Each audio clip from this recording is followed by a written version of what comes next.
Conheci Rafael quando ainda sonhava em dar aula em escola pública e mudar vidas com a literatura. Ele dizia que queria mudar o mundo com concreto e aço. A gente se conheceu num evento da universidade. Ele falava alto, com aquela autoconfiança que parecia contagiar todo mundo ao redor. Me envolvi antes mesmo de perceber. Naquela época, ele era carismático, fazia piadas até quando a situação apertava e sempre falava do futuro como algo garantido. Me encantava essa segurança. Vinha de uma família simples como a minha, mas com um discurso de superação que parecia me prometer estabilidade e ambição. Ele não queria apenas vencer. Queria vencer comigo ao lado. Namoramos 2 anos durante a faculdade. Rafael era esforçado, tirava boas notas, mas tinha uma impaciência com a espera. Queria crescer rápido, ganhar bem logo, pular etapas. Eu, mais centrada, acreditava que o caminho certo levava mais tempo, mas durava mais também. Ele ria, dizia que eu era cautelosa sonhadora. Eu gostava desse apelido. Quando nos formamos, tudo mudou. A realidade não esperou nem um mês para bater. Rafael não conseguiu vaga em nenhuma empresa grande. Começou a fazer bicos como ajudante em obras, mesmo com diploma em mãos. No começo, ele dizia que era só temporário. Mas os meses viraram ano, e a raiva dele crescia a cada currículo ignorado. Enquanto isso, eu consegui uma vaga como revisora numa editora pequena. O salário era simples, mas o ambiente era tranquilo e me dava chance de crescer. Rafael, no início, me apoiava. Mas aos poucos, começou a soltar frases que me machucavam mais do que qualquer grito. Claro, você com seu emprego de ficar lendo o livro dos outros, deve ser muito fácil isso aí. Aposto que se eu fosse mulher, já estava contratado em alguma multinacional. Aquilo começou a me corroer por dentro. Não era ciúmes do meu trabalho. Era inveja da minha estabilidade, do meu foco, da minha paz. E ele descontava isso em mim com passivo-agressividade, com silêncio frio e gestos duros. Ainda assim, eu insistia. Achava que era só uma fase ruim, que ele voltaria a ser quem era. Nos casamos assim mesmo. Só no civil, sem festa, sem pompa. Usamos parte do meu 13º para comprar móveis usados e pagar 3 meses adiantado do aluguel. Eu não me importava.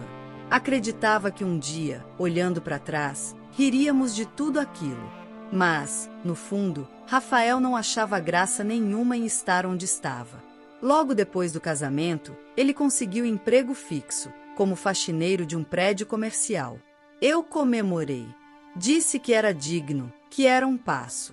Mas ele odiou. Voltava para casa exausto e amargo. Dizia que os colegas o tratavam como inferior, mesmo ele sendo engenheiro de formação. A frustração escorria pelos poros. Começou a se afastar emocionalmente. Evitava conversas, zombava das minhas leituras, implicava com meu jeito organizado. Qualquer tentativa de diálogo virava debate. Se eu falava do trabalho, ele retrucava com sarcasmo. Se eu oferecia apoio, ele dizia que eu gostava de pagar de boazinha. Você só tá confortável nessa relação porque é quem tá ganhando, ele soltou uma vez. Eu tô tentando segurar tudo sozinha, Rafael. Só queria que a gente fosse um time. Mas só um tá marcando gol. O outro virou gandula. Foi ali que entendi. Ele não via mais nosso casamento como parceria. Era uma guerra fria de egos. E eu já estava ficando cansada de pedir paz. Ainda assim, segui tentando.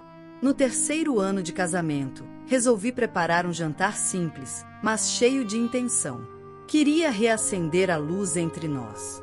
Preparei estrogonofe, o prato que ele mais gostava, comprei vinho barato, mas simbólico, e deixei nossa música tocar baixinho no fundo. Esperei com o coração apertado. Rafael chegou tarde. Os olhos fundos, o semblante fechado, o uniforme amassado. Mal olhou para a mesa. Sentou, serviu-se, comeu calado.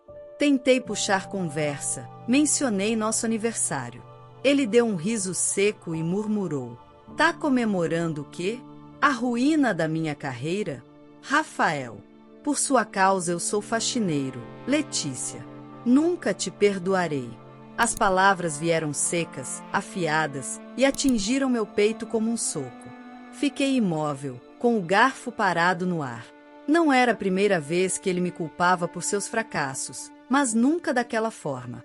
Nunca com tanto desprezo, num dia que era para ser nosso.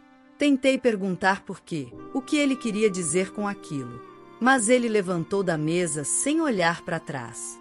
Foi pro quarto e bateu a porta, me deixando sozinha ali, entre pratos frios e lembranças quentes que já não existiam mais. Sentei no sofá e chorei baixinho.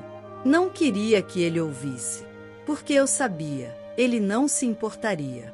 Ele veria minhas lágrimas como fraqueza, não como dor. E naquele momento, pela primeira vez, desejei estar longe. Nem por raiva, mas por sobrevivência. Aquela noite, que deveria marcar mais um ano de união, se transformou no marco do fim do que um dia foi amor. E eu ainda não sabia, mas dali em diante, eu não tentaria mais consertar nada. Eu começaria a me salvar. A frase dele no jantar ainda ecoava na minha mente dias depois. Por sua causa, sou faxineiro. Nunca te perdoarei. Eu tentava trabalhar, tentava pensar em outras coisas, mas era como se as palavras estivessem gravadas dentro de mim, como uma tatuagem feita com ferro em brasa. Era mais do que uma ofensa. Era um veredito.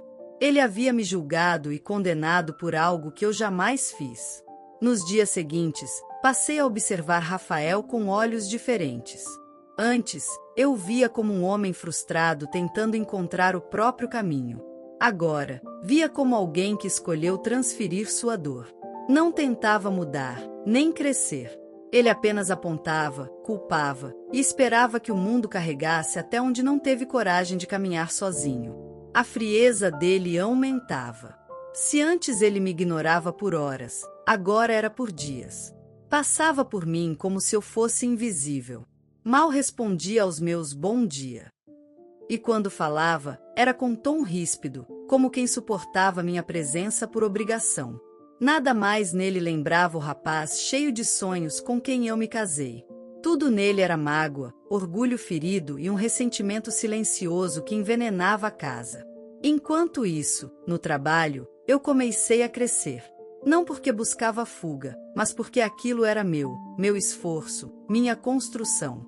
Fui chamada para revisar uma coletânea de crônicas que seria lançada nacionalmente. O projeto era importante e exigente. Entreguei tudo antes do prazo. A coordenadora me chamou para conversar. Para minha surpresa, disse que uma grande editora do Sudeste tinha solicitado indicação de uma revisora experiente para um novo time remoto. Ela havia indicado meu nome. Cheguei em casa com o coração acelerado. Aquela podia ser a virada da minha vida. Esperei Rafael chegar. Pensei em 1000 formas de contar, de dividir. Mas quando ele entrou, jogou a mochila num canto, reclamou da comida fria e sentou no sofá. Mesmo assim, tentei. Rafael, lembra que falei daquele projeto novo? A editora grande me chamou para a entrevista. Pode ser que eu consiga esse cargo. Ele nem se virou. Continuou mexendo no celular e soltou. Ótimo! Vai ganhar mais ainda. Vai ficar mais insuportável. E riu. Riu como se tivesse me vencido. Como se minha felicidade fosse um incômodo pessoal. Eu respirei fundo. Aquilo não era só ciúmes. Era maldade. Era sabotagem emocional. Eu não era mais esposa para ele. Era símbolo de fracasso que ele não conseguia apagar. Ali, comecei a juntar as migalhas de coragem que ainda me restavam. Fiz a entrevista. Fui aprovada. O salário era quase o dobro, com possibilidades reais de promoção. Eles me pediram para começar dali a 2 semanas. Assinei o contrato e, no mesmo dia, procurei uma kitnet. Achei uma perto do metrô, reformada, pequena mas limpa. E, o mais importante, só minha. Voltei para casa com as chaves no bolso e a certeza no peito. Passei os dias seguintes embalando meus pertences aos poucos, nos horários em que Rafael estava fora. Guardei meus livros com cuidado, dobrei as roupas em silêncio e escondi as caixas no armário que ele nunca abria. Fiz tudo sem pressa. Não por medo, mas por respeito ao fim daquilo que um dia foi amor. Certa noite, ele chegou embriagado. Sentou à mesa, olhou ao redor e disse, do nada: "Você não faz ideia do quanto me humilha, sabia? Você sempre arruma tudo, trabalha direitinho, paga as contas. E eu sou o que limpa chão. Eu sou o nada." Ele falava com os olhos marejados, mas o tom ainda era duro. Não havia arrependimento. Só mágoa. Só acusação. Ele não pedia ajuda. Ele jogava peso. E queria que eu me afogasse junto. "Rafael, eu nunca te pedi para competir comigo. Eu só queria que a gente se ajudasse." "Pois é. Mas você não ajudou. Você passou na frente. E me deixou para trás." Levei as mãos ao rosto e senti que, naquele momento, nem raiva eu conseguia sentir mais. Era pena. Ele estava afogado em si mesmo. E me usava como boia, mas uma boia que ele mesmo furava, vez após vez. Na manhã seguinte, deixei um envelope sobre a mesa. Dentro, estava o comprovante de encerramento da nossa conta conjunta. E um bilhete. "Você não me perdeu por ser faxineiro. Me perdeu quando decidiu me ver como inimiga." Saí pela porta com uma mala nas costas e meu coração nas mãos. O porteiro do prédio me viu passando e tentou puxar assunto. Eu apenas sorri. Era um sorriso curto, mas verdadeiro. Porque eu sabia que, dali em diante, a dor não seria mais dividida com quem só sabia ferir. Na nova casa, dormi a primeira noite com a cabeça no travesseiro e sem medo do que ouviria ao acordar. Não havia barulho de televisão alta. Não havia silêncio de desprezo. Havia só eu. E isso era suficiente. Nos dias seguintes, Rafael ligou. Mandou mensagens.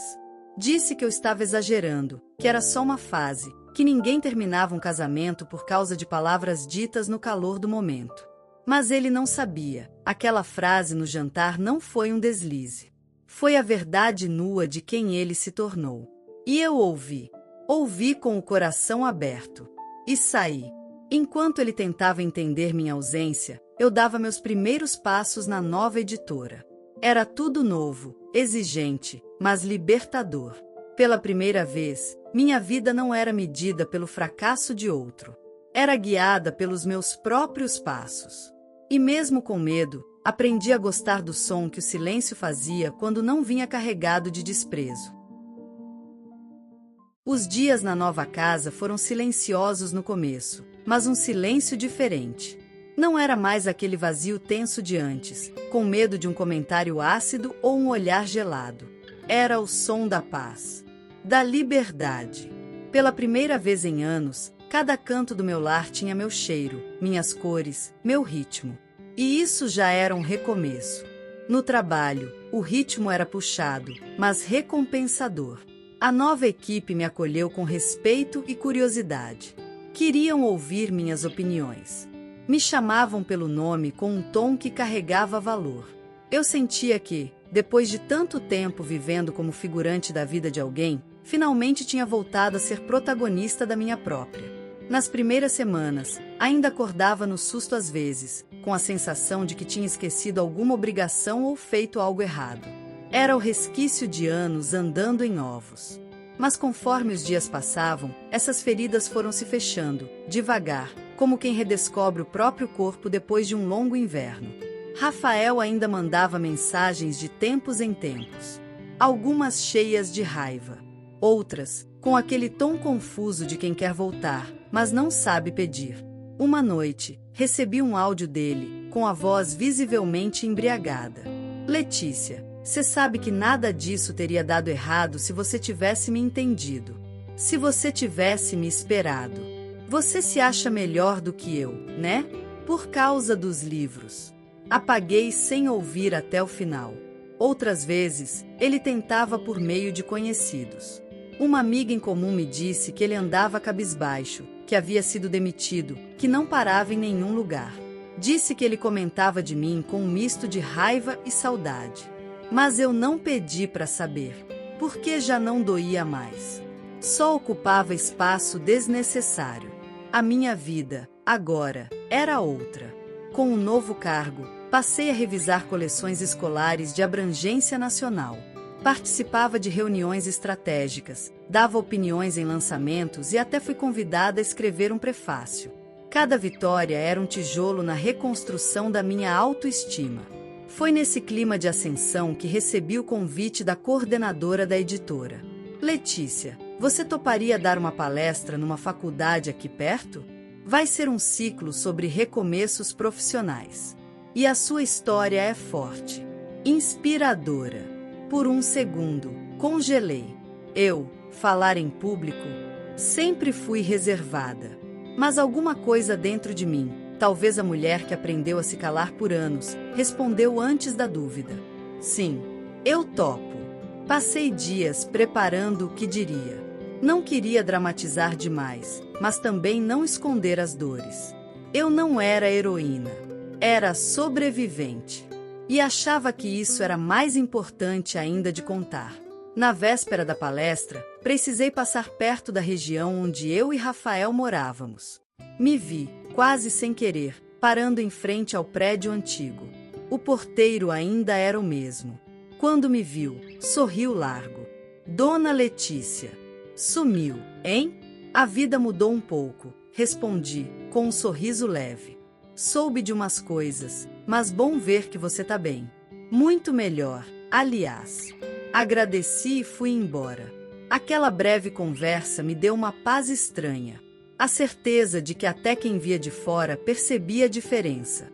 Que minha saída não foi exagero. Foi salvação. No dia seguinte, cheguei cedo ao auditório da faculdade. Me sentei na primeira fileira enquanto o público entrava. Eram estudantes, professores, profissionais em transição. Gente que, como eu, precisava de uma fagulha de coragem. Quando fui chamada ao palco, segurei o microfone com firmeza. Respirei fundo e comecei. Por anos, acreditei que amar alguém significava carregar suas dores. Mas descobri que amor não é sobre peso. É sobre parceria. E quando a parceria vira culpa, vira prisão, a gente precisa encontrar a chave e sair. Contei como fui silenciada, culpada por frustrações que não eram minhas. Como deixei de existir dentro de casa enquanto tentava manter um casamento vivo sozinha. Mas também contei como, aos poucos, fui juntando as partes que me restavam. Como comecei do zero, sem apoio, sem rede, mas com uma vontade desesperada de não desaparecer. Falei de trabalho, de medo, de coragem. De noites chorando no travesseiro e de manhãs em que fui trabalhar mesmo com a alma em pedaços. E, por fim, contei do jantar de aniversário de casamento. Da frase que me acordou. Por sua causa, sou faxineiro. Nunca te perdoarei. A plateia ficou em silêncio. E então, continuei. O problema não era o cargo. Era ele odiar tanto quem se tornou, que precisou me culpar por isso. E eu decidi que não seria mais o depósito do fracasso de ninguém. Aplausos. Lentamente, como quem absorve tudo, a plateia se levantou. Um a um. Um gesto simples, mas que me fez tremer por dentro. Eu, que por tanto tempo fui interrompida, agora era ouvida. Valorizada. Vista. Depois da palestra, uma jovem me abordou com os olhos cheios d'água. Você contou a minha história sem me conhecer. Sorri e segurei sua mão. Porque, às vezes, a dor tem sotaques diferentes, mas a origem é a mesma. E também a saída. Naquela noite, ao chegar em casa, sentei no chão da sala, entre caixas de livros novos e a papelada de um projeto futuro, e chorei. Mas não de tristeza, de libertação. Por tudo que suportei, por tudo que superei. E por tudo que ainda estava por vir. Nunca mais ouvi falar de Rafael. Mas às vezes penso nele. Não com mágoa, mas com o tipo de saudade que sentimos de uma versão de nós que já não existe mais. Porque, no fundo, ele não foi só o fim de um relacionamento. Foi o início da mulher que eu me tornei. E hoje, o nome que ele tentou apagar está assinado nas páginas que eu reconstruí com as próprias mãos. Letícia. A história de hoje chegou ao fim. E se você quiser mudar a sua história através de deliciosos brigadeiros gourmets, os tornando sua fonte de renda extra, ou até mesmo principal, adquira agora seu livro digital, que chegará no seu e-mail com mais de 80 receitas de brigadeiros por um preço ridiculamente barato. Você ainda ganha bônus sensacionais como planilha mágica de precificação, receitas bônus de outros doces e muito mais. E se não quiser fazer renda com seus brigadeiros, você pode simplesmente deixar seus amigos e familiares apaixonados por essas gostosuras. Clica no link da descrição ou do primeiro comentário desse vídeo e reserve agora seu livro digital. E não se esqueça de comentar qual lição você tirou dessa história. Também deixe um like no vídeo e se inscreva para não perder os próximos vídeos. Tchauzinho!